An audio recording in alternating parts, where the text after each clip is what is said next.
CBA sued by shareholders. Let's have a look. Hello everyone, Florian Heiser here and welcome to another episode of Heiser Says. Grab your stein of coffee, we're going to have a look at this article from Yahoo Finance. So shareholder sues CBA and what it means for investors. So CBA shareholder Guy Abrams has had an initial win in the federal court, which has ordered the CBA to hand over confidential documents detailing decisions to finance oil and gas projects, possibly against their own climate policy. The win was the first time an Australian court has granted access to in-house documents to investigate whether a company complies with its net zero climate change policy. But what does it mean for investor rights? And are we likely to see future wins for shareholder activists? This is the thing, that there's this whole push to limit banks financing oil and gas projects, which is insane because we still need oil and gas projects to keep civilization going. I know everyone wants us to go to a net zero world where we're living like the hippies, but I kind of like having clean water and electricity, but that's just me. I'm not a troglodyte, I guess. So, threats of honest idiots. Australia has continuous disclosure laws to protect the integrity of the market, as well as providing twice-yearly detailed profit reports that require companies to immediately inform investors of anything that could affect the share price of their investment.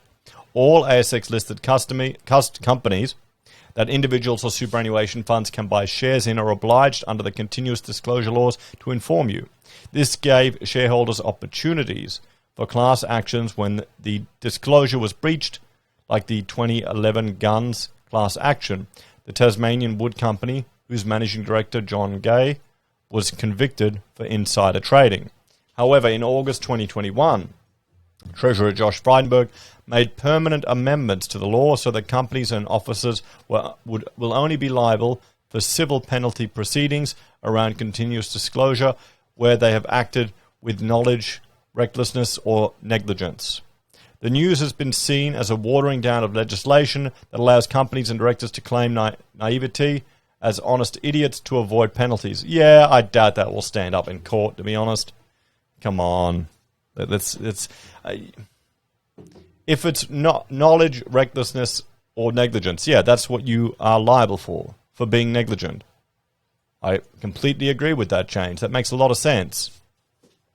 Although under the changed laws, shareholders could still sue companies for breaches of honest disclosure, they may not succeed in suing directors and officers' insurances, which could prevent seeing the return of lost investments. So what rights do investors have?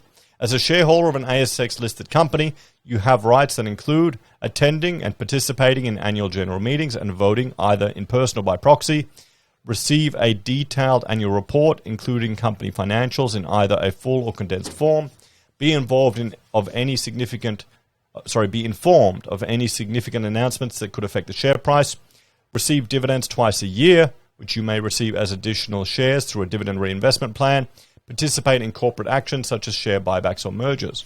So will more ethical investors take action? The real future impact of the current CBA decision will be what the information actually shows. If there is clear difference in investing practices that conflicts with climate change policy, then there is a potential case for breaching directors' duties.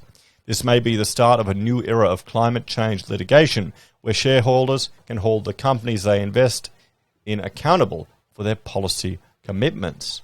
Oh, there we go. So let's have a look at the CBA share price. It's sitting at $107.76. Up 59 cents. We can see it's overvalued by 10%. We scroll down here. It's still a dividend-paying company. $3.94 is the estimate. Right now it's $3.50 dividend per share. Everyone in the 40% down is buying. It's won by market cap on self-wealth. People are buying as it's undervalued, a good dividend-paying stock, and aligning with a portfolio. They're selling to take profits, everyone. And we can see here it's still at the year high, and the predictions go from a low of $80, mean of $96.47, and a high of $118.